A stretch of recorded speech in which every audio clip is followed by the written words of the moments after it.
यास्मीन जी, मैं क्या बताऊं आपको, इन्होंने हमारे नौजवानों को बर्बाद करके रख दिया है। मोर देन 300, कल की बात है, 2016 की बात है, मोर देन 300 FIR इन्होंने दिए और खाली ये PDP के हुकूमत में दिए। और एक बंदा दे रहा है, दूसरा बंदा बस साइलेंट बैठा हुआ है। आदाब, आप देख रहे हैं आवाज द वॉइस और मैं हूं आपके साथ यास्मीन खान। और आज आवाज द वॉइस का इलेक्शन एक्सप्रेस आ गया है लोलाब। और लोलाब में आज हमारी मुलाकात हुई एक ऐसे कैंडिडेट से जो अभी असेंबली इलेक्शन का हिस्सा बनने जा रहे हैं। और ये जो कैंडिडेट है, he is a new face for the Kashmir politics, but इनकी जो हिस्ट्री है और इनका जो प्रेजेंट में पोर्टफोलियो है, that's going to be really helpful for the people of Lolab. So we have with us Mudassir Akbar Shah. Thank you so much, sir, for sparing your time for this interview. Thank you Yasmeen ji. जी, Mudassir, basically जब मैंने आपके बारे में research करा and I got to know कि you are somebody जिन्होंने IIT Roorkee से पढ़ा, अपना PhD वहां से किया, you have been in research, you have been a professor also. तो काफी चीजें हैं आपके पोर्टफोलियो में। तो ऑफ कोर्स लाइक हम उस पे डिस्कस करेंगे कि पॉलिटिक्स कैसे चूज किया एंड ऑल दैट। बट जो हमारा ये शो है, बेसिकली हम इसमें पॉलिटिशियंस की प्रोफाइलिंग करते हैं कि लोग अगर अपना मैंडेट आपको देंगे तो वो क्यों मैंडेट देंगे आपको। सो इसमें हम आपकी प्रोफेशनल और पर्सनल लाइफ पे थोड़ा बात करेंगे। So I would like to begin with कि आपके जो फादर थे, he was a militant and he got killed, right? तो उस चीज, वो जो फैक्टर था आपकी लाइफ में, कहीं ना कहीं लाइफ लॉन्ग इम्पैक्ट उस चीज का रहा होगा आपके करियर पे, आपकी जॉब पे। एंड देन अभी जो आपने इतना बड़ा स्टेप लिया है लाइफ में कि your father who was a militant, now that you are entering into politics, एक बहुत बड़ा शिफ्ट है। Can you please talk about this transition, like how exactly this happened? Thank you Yasmeen ji. Actually जो आपने बात कही है यहाँ पे, मैं 3 साल का बच्चा था और 3 साल के बच्चे को कुछ पता नहीं होता है क्या हो रहा है लाइफ में। और जो आर्म्ड स्ट्रगल जो 89 में उठी थी, और my father was part of that. और पहले अगर हम उसकी हिस्ट्री देखेंगे, आपको पता होगा जब NC ने यहाँ पे इलेक्शन में कितनी बड़ी धांधली की है और उससे कंसिक्वेंस क्या हुए, ये हम सब जानते हैं। कब्रिस्तान उन्होंने यहाँ पे बरवा दिए थे और ये खाली नेशनल कॉन्फ्रेंस ने किया। मैं जब अब इस वक्त एनालिसिस कर रहा हूँ, मुझे ये समझ नहीं आ रहा है कि उनकी जब बोल रहे हैं इन्होंने बॉर्डर्स खुले छोड़ दिए थे, क्यों छोड़े थे बॉर्डर्स खुले NC ने? यहाँ पे तो उनकी ही चाल थी, जो गरीब आवाम थे उन्होंने खाली उनको फंसाया है। किस अमीर का बेटा जो है उस आर्म्ड स्ट्रगल में ज्वाइन किया है। यहाँ पे लोग सब कुछ बोल रहे हैं, बट ये मैं जानता हूँ, मेरे पास 10 रुपया भी नहीं थे, मेरे पास किराए के लिए कुपवारा जाने के लिए क्या पैसे नहीं थे, बुक के लिए कुछ नहीं था।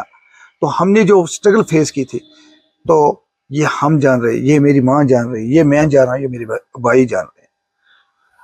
हुआ क्या है, उन पे अभी तक NC पे किसी ने क्वेश्चन नहीं किया। जो गरीब आवाम जो है वो तड़प रहे हैं अभी भी आफ्टर 75 इयर्स। तो वो खुले उनको मैदान दे रहे हैं। रिसेंटली आपने देखा था वो क्या बोल रहे हैं, लोगों को कितना वो बेवकूफ बना रहे हैं अभी भी। वो शर्म की बात है। अब ये ट्रांजिशन जो है 89 से लेके जो मेरी पढ़ाई तक हुआ है, ये बहुत ही दुखद है, बहुत ही, मैं बयान नहीं कर पा रहा हूँ इन चीजों को। जब मुझे माजी याद आ रहा है, मैं 4th या 5th स्टैंडर्ड में था जब मुझे मोर देन 30 किलोमीटर्स हर एक कैंप में जा जाके वहां पे अपनी रजिस्ट्रेशन करनी पड़ती थी। मेरा दादा, मेरी नानी जो हर वक्त थानों में, कैंप में दिन भर वहां पे वो मजदूरी करवा के बस वहीं बैठा था। और मुझे ये भी याद है ये पॉलिटिशियंस कितने गंदी गेम खेलते थे हर वक्त। वो एक दौर था। फिर जब दूसरा दौर आया फिर मेरी सिलेक्शन जवाहर नवोदय विद्यालय में हुआ, तो वहाँ मेरी पढ़ाई जो है 12th तक हुई। और उसके बाद मैं NIT श्रीनगर में मेरा BTech हुआ है, और फिर masters PhD। Then it was क्या बस ऑलमाइटीज विश, और मैं अल्हम्दुलिल्लाह शुक्र कर रहा हूँ मुझे एक सही रास्ता मिला। और फिर खाली मैं फोकस पढ़ाई की तरफ कर रहा था। मेरे वालिद साहब का भी एक ही विश था, फास्ट में क्या हुआ, खाली आप अपनी जहन जो है वो पढ़ाई की तरफ रखो जी। अब जो 90s में हालात खराब थे, लाइक यू सेड कि NC जो है उनने बॉर्डर्स खुले छोड़े थे, ऑल्दो उनकी सरकार थी, बट देन NC के लोलाब में जो थे लीडर मुश्ताक लोन, उनके ब्रदर मोहिद्दीन लोन, उनको भी तो मिलिटेंट्स ने मारा। तो आपका क्या कमेंट रहेगा इस पे? Actually I do not know उस पे क्या हुआ था, किसने मारा, ये गवर्नमेंट ही जानते होगी, but I do not know exactly. तो मुझे इसके बारे में कुछ पता नहीं है। ठीक। So how hard was it for you to grow up?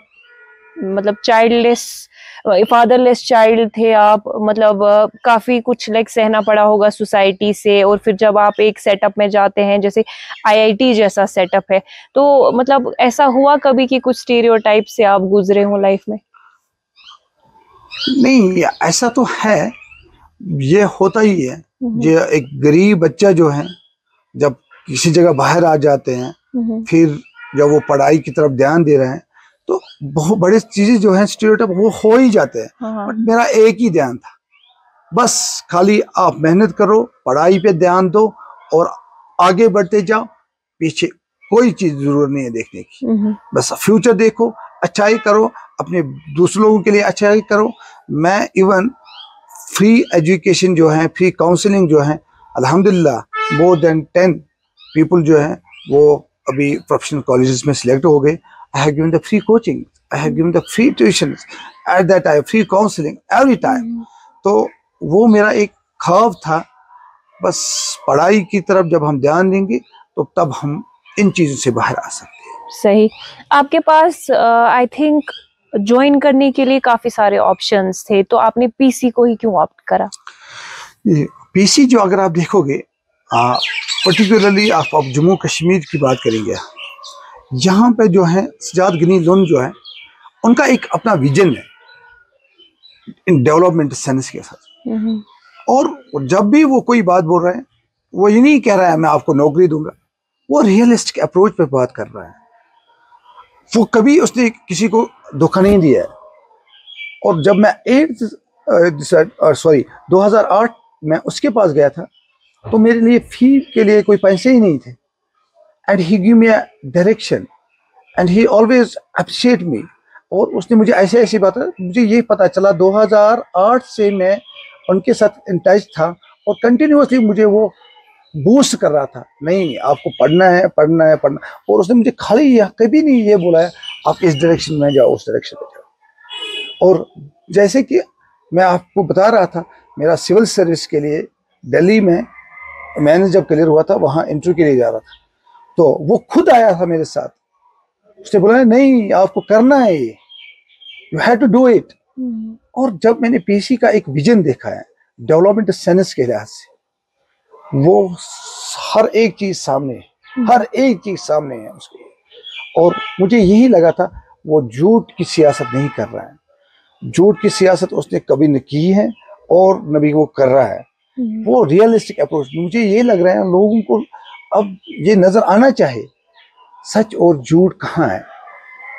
जो वो बात बोल रहे हैं वो रियलिस्टिक अप्रोच है जी। आप देखिए बीजेपी ने यहाँ पे बर्बादी कैसी की है, हम तो परेशान हो गए। बीजेपी अनएम्प्लॉयमेंट कितनी है, बीजेपी ने सजाद लोन को साइड में कर दिया था। नाम कुछ बोल रहे हैं और बीजेपी वही जमात है, वो बोल रहे हैं इनको साइड में रखो, क्योंकि ये बंदा अगर आगे आ जाएगा तो ये रियली कश्मीर को डेवलप करेगा। अब लोलाब की अगर हम बात करें, यहाँ की जो इकोनॉमी है मोस्टली एग्रीकल्चर पे डिपेंड है, तो इन केस यहाँ के लोग आपको मैंडेट देते हैं, तो आपकी बकेट लिस्ट में अपने लोगों के लिए क्या कुछ है? असल में जो आपने बात फरमाई है, आप यहाँ पे देखो मोर देन 60% जो लैंड है वो फॉरेस्ट लैंड और यहाँ पे नेचुरल ब्यूटी है। अगर आप यहाँ वॉलनट इंडस्ट्री जो है वो हम डेवलप करना चाहते हैं, यहाँ पे एग्रीकल्चर जो है, टूरिज्म को बूस्ट कर सकते हैं, टूरिज्म इंफ्रास्ट्रक्चर डेवलप कर सकते हैं यहाँ पे, और हॉर्टिकल्चर, एग्रीकल्चर, ये तो आराम से हम डेवलप कर सकते हैं। स्मॉल स्मॉल इंडस्ट्रीज तो आराम से हम डेवलप कर सकते हैं यहाँ पे। ऐसी कोई बात ही नहीं है, नहीं कर पाएंगे। बस खाली एक बार अगर जो लोलाब के जो लोग हैं एक बार मुझे वो मौका दे, मैं उनको दिखा सकता हूँ जो ये बोल रहे हैं ये नहीं होगा, I will prove it, this will happen ji. और उन्होंने भी एनसी को भी एक बार मौका दिया है, उन्होंने एक बार नहीं 2-4 बार मौका दिया है, पीडीपी को भी मौका दिया है, उनको सब कुछ पता है। मैं एक गरीब खानदान से ताल्लुक रख रहा हूँ और मैंने खुद मेहनत की है, मैं अपने टांगों पे उठाऊं, मैंने सब कुछ छोड़ा अपने लोगों के लिए, क्योंकि मेरे पास अच्छी खासी जॉब थी, बट मुझे एक दर्द है अपने लोगों के लिए। ये दर्द जो है मैं चाहता हूँ ये रियल सेंस में डेवलपमेंट की तरफ चले जाए, और अब मैं बस अपने लोगों से ही मुतालबा कर रहा हूँ, एक बार आप मुझे मोड़ दे, एक बार आप हमें आप वोट दे दो, आप देखो रियल डेवलपमेंट कैसे हम कर सकते हैं। अच्छा, आपसे एक सवाल मेरा है कि how hard was this decision for you, कि आपने एक हाई पेइंग जॉब को छोड़ा फॉर पॉलिटिक्स, बिकॉज इसमें बहुत अनसर्टेनिटी है, तो कितना सोचना पड़ा इसके लिए? नहीं, ऑफ कोर्स ये तो बड़ा, ये डिसीजन जो होता है ना ये बहुत टफ होता है, बट मेरा एक ख्वाब है, मेरा एक ख्वाब ये है, अब अल्लाह ताला ने मुझे इल्म भी दिया, अल्लाह ताला ने मुझे इस दुनिया में हर जगह पहुंचाया है, और अब अल्हम्दुलिल्लाह मुझे एक्सपीरियंस भी गेन हो गई है इन चीज़ों की। मैं चाहता हूँ अपने लोगों के लिए कुछ करूँ, और ये टफ रहता है, अनसर्टेनिटी है इसमें, बट मुझे पूरा यकीन है जो लोग जो हैं वो इस वक्त बदलाव चाहिए, वो बदलाव चाहते हैं, वो बदलाव करेंगे, और वो अपना वोट सही इस्तेमाल करके मुझे देंगे, और फिर अगर नहीं हुआ तब भी मैं उनके साथ हूँ। ऐसा नहीं है मैं उनको, जो जिस तरह यहाँ पे हुआ है 2019 के बाद हमारे जितने भी नेता थे उन्होंने अपने दरवाजे बंद किए, उन्होंने बोला आप उनको सब खत्म कर लो, बट हमारे बैंक बैलेंस के साथ टच नहीं करना, हमने बैंक बैलेंस के साथ टच नहीं करना, बस हम चुप करके बैठिए, क्योंकि वो लोग जो हैं वो उनके लिए एक अब सबक, लोग जो है यहाँ पब्लिक जो है उनको सबक देनी चाहिए। आपने अभी जब डेवलपमेंट की बात की, आपने बोला कि कई तरह के प्रोजेक्ट्स जो है आपके विजन में कि आप यहाँ सेटअप करेंगे, इम्प्लीमेंट करेंगे, तो आपका जो रिसर्च प्रोजेक्ट रहा है और उसको किस तरह से आप प्रैक्टिकली यहाँ इम्प्लीमेंट करेंगे? Like you said walnut industry की आपने बात की, वो किस तरह से हो सकता है यहाँ? असल में मेरा जो ख्वाब जो है खाली आज का नहीं है। मैं आपको एक बात बताऊं, मैं जब मास्टर्स कर रहा था, बैचलर्स कर रहा था, तब भी मैंने एक प्रोजेक्ट लिया है वो रिलेटेड टू कश्मीर। मैंने उस वक्त भी आलमंड शल्स पे काम किया था। जब मास्टर्स और पीएचडी का हुआ था मैंने वॉलनट इंडस्ट्री को देखा है, और जो शल होता है इसका या कुंड इस बना, उस शल को मैंने कैसे कन्वर्ट करते हैं बायोफ्यूल में, ऑयल में, चार में, गैस में। अब उसको अपग्रेड करने के लिए मैं उस पर काम कर रहा था, और मेरे साथ और एक रिसर्चर है, वो भी कुपवारा का है, वो डीन है इस वक्त टॉप यूनिवर्सिटी, खलीफा यूनिवर्सिटी में। हम लोगों ने बायोचार को, हम स्मॉल इंडस्ट्री को डेफिनेटली यहाँ पे इम्प्लीमेंट करके, और जो 10-20 लोग जो है उनको हम एम्प्लॉयमेंट यहाँ पे हमको जॉब फराहम कर सकते हैं। और ये पॉसिबल है, ये पॉसिबल तब है जब हम विद इन द सिस्टम में होंगे जी। और जरूर हम ये कर सकते हैं वॉलनट इंडस्ट्रीज हम यहाँ पे, क्योंकि जो ये फ्यूल, ये शल जो है ये यूजलेस था लोगों के लिए, but we will convert into the value added chemicals और ऑयल्स और anything else we can do it ji. अगर लोलाब की बात करें तो आपका क्या विजन है विमेन एम्पावरमेंट को लेके और विमेन सेफ्टी, विमेन हेल्थ को लेके? Like are there any plans? असल में जो है हमारा जो मंशूर आएगा उस पर वो पूरा भरपूर जो वुमेन्स एम्पावरमेंट के लिए, जैसे मर्द के लिए वैसे उनके लिए भी उन्होंने उसमें मेंशन किया हुआ है, वो definitely we will go for it and we will done that.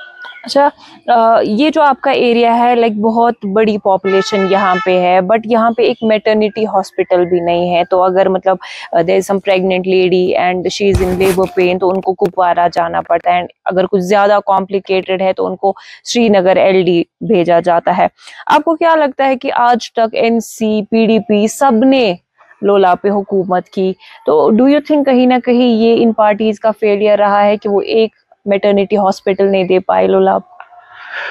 Definitely, क्या बताऊं यास्मीन जी, जो आपने बात कही है, कभी कभी रोना आता है। आप यहाँ पर इन लोगों पर उनको शर्म नहीं आती है। ये खाली हेल्थ सेक्टर में क्राइसिस नहीं है, आप बेसिक फैसिलिटीज यहाँ की बात करेंगे हम, जो आपने कहा मैटरनिटी हॉस्पिटल की, हमने एक स्मॉल जो छोटी कोशिश की 2020 में, जब हमने कोशिश की थी, हमने सिविल सोसाइटी की तरफ से हमारा एक खतूत, हमने खतूत बहुत सारे खतूत लिखे थे, उसमें एक खत जो था, उस खत में हमने यही कुछ डिमांड्स लिखी थी prime minister of the country, और PM ऑफिस से उन्होंने एक्नॉलेज किया, एक्नॉलेज करके चीफ सेक्रेटरी को वापस भेजा है, और उन्होंने बोला definitely we will do it. हमने उनको लोलाब के लिए एक वेटरनिटी हॉस्पिटल की बात की थी, हमने Kishan Ganga water power project के लिए हमने उनको डाइवर्ट करने के लिए, हमने उनको ये बात बोली थी रोड कनेक्टिविटी के लिए की है, मेरे पास वो मौजूद है अभी भी। और हमारे जो सियासतदान है उन्होंने बोला है अभी ये साइड में रखो, क्योंकि अगर ये सैंक्शन हुआ, वो बोल गया हमने फिर ये नहीं किया, ये किसी और ने किया, क्रेडिट किसी और को चले जाएगा।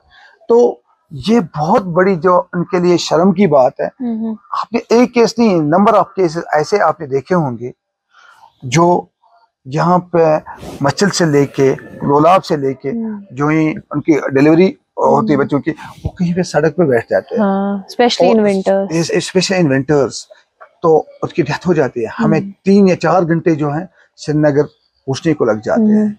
ये अभी तक उन पॉलिटिक्स की जो उनको शर्म नहीं आ रहा है, अभी भी वो वोट के लिए आ रहे हैं, जिन्होंने हमें बेसिक फैसिलिटी यहाँ पे प्रोवाइड नहीं किया। वाटर 24 हमारा यहाँ पे नॉर्थ लोलाब है, वो वारनव से लेके वावुरा तक, ये बहुत बड़ा एरिया है, वाटर नहीं है उनके पास, NTPHC नहीं है उनके पास, हेल्थ जो क्राइसिस जो है वहाँ पे, हर चीज वहाँ पे, स्कूल में इंफ्रास्ट्रक्चर अवेलेबल नहीं है, वहाँ पे उनको लिए तहसील के ऑफिस नहीं है, और उन्होंने क्या किया है, डेवलपमेंट जो रखा है, एक गांव में रखा है, एक गांव में रखा है। तो IIT रूरकी पहुंचने का जो सफर था ऑफ कोर्स इजी नहीं रहा होगा, क्योंकि लोलाब से IIT रूरकी तो काफी चैलेंजिंग रहा होगा। तो आप से अगर मैं पूछूं लाइक पर्सनली आपके लेवल पे आपको क्या लगता है, कौन सी चीजें यहाँ के यूथ के लिए बेहतर करने की जरूरत है कि जो आपने मुश्किलात फेस की है अपने करियर में, एजुकेशन में, ये बच्चे फेस ना करें लाइफ में? बस मेरा एक ख्वाब है यहाँ पे अपने बच्चों के लिए, ये ख्वाब ये है, यहाँ पे ऐसे इंस्टीट्यूशंस हम डेवलप करेंगे जो हमारा बच्चा जो है वो दिल्ली में बैठ के जो बच्चा कंप्लीट कर रहा है ऑल इंडिया एग्जाम्स, वो बच्चा यहाँ पे भी बैठ के वही एग्जाम कंप्लीट कर सकता है। मैं वो इंफ्रास्ट्रक्चर डेवलप करना चाहता हूँ, मैं यहाँ पे वो इंस्टीट्यूशंस लाने चाहता हूँ, जैसे कि UPSC के लिए यहाँ पे उनको कोचिंग की ज़रूरत होती है। कुछ गरीब बच्चे ऐसे होते हैं वो कैपेबल हैं उस चीज़ के लिए, बट उनके पास पैसे नहीं है, उनके पास कोई डायरेक्शन नहीं है, उनके पास कोई काउंसलिंग के लिए कोई बंदा नहीं है। मैं यही चाहता हूँ, या नीट के लिए वो श्रीनगर तक नहीं पहुँच जाते हैं, और मैं यही चाहता हूँ यहाँ पे ऐसे ऐसे इंस्टीट्यूशन, स्मॉल एक मॉडर्न इंस्टीट्यूशन डेवलप करूँ जहाँ पे विदिन 24/7 वो बैठ के उनको फ्री कोचिंग दे के वो हार्वर्ड तक पहुँचे, वो इंपीरियल कॉलेज तक पहुँचे, वो कैम्ब्रिज तक पहुँचे। ये मेरा एक ख्वाब है। बस इंशाल्लाह अगर जो यहाँ के जो यूथ है, बस उनको ये, वो खाली जो भी बात कर रहे हैं, जो यूथ के लिए मैं एक मैसेज देना चाहता हूँ, कभी आप इमोशनल कार्ड्स मत खेलिए, इमोशंस में की तरफ मत जाए, रियलिस्टिक अप्रोच पे चले जाए, मेहनत करो, हर एक चीज पॉसिबल है। अगर ये आप मेहनत करो, हम डायरेक्शन आपको देंगे, आप मेहनत करो, हम आपको इंफ्रास्ट्रक्चर प्रोवाइड करेंगे, आप मेहनत करो, हम आपको हर एक चीज मैसर रखेंगे। बस खाली आप एक बार हमें यहाँ मौका दे दीजिए, अपना वोट सही इस्तेमाल कर लीजिए। और इसीलिए मेरा वालिद साहब हर वक्त यही कह रहा था गिरते हैं शहसवारी मैदानी जंग में, वो तिफल क्या गिरे जो घुटनों के बल चले। हमें अब हम इस मैदान में आ गए हैं, अब हम पीछे नहीं देख रहे हैं क्या हो रहा है, हमें लड़ना है इस चीज के लिए। और मुझे पूरा यकीन है जो यूथ है वो इस वक्त जो हेरिडिटी पॉलिटिक्स थी, जो वो खाली जो उनके पीछे वाली पॉलिटिक्स है, वो उनको रिजेक्ट करके और अपना वोट जो है इस वक्त पीस के टिकट को देंगे इंशाल्लाह। बिल्कुल, आई थिंक ये बहुत ही अच्छा कॉन्वर्सेशन था and I think people would actually appreciate the advice जो आपने दी, बिकॉज आपका जो स्ट्रगल था काफी मुश्किल रहा है। So ours the voice wishes you all the best in your journey. Thank you so much for sparing your time for this interview. Thank you so much. Thank you.